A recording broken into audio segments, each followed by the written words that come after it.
p.m. northeastern Illinois. At 6:24 p.m., a severe thunderstorm capable of producing a tornado was located over Valley View or near St. Charles, moving east at 20 miles per hour.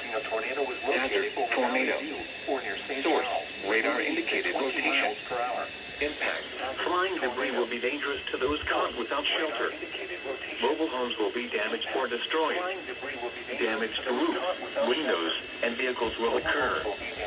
Tree damage is likely. This dangerous storm will be near Bartlett and Wayne around 6:30 p.m.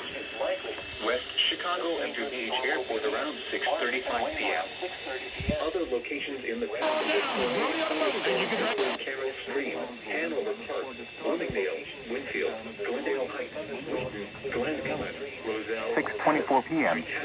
Downers Road, damage to roof, windows.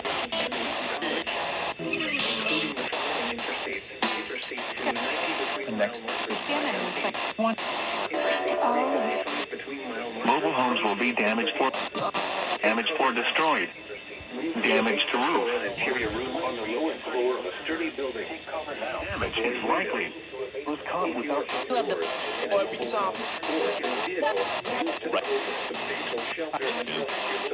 impact.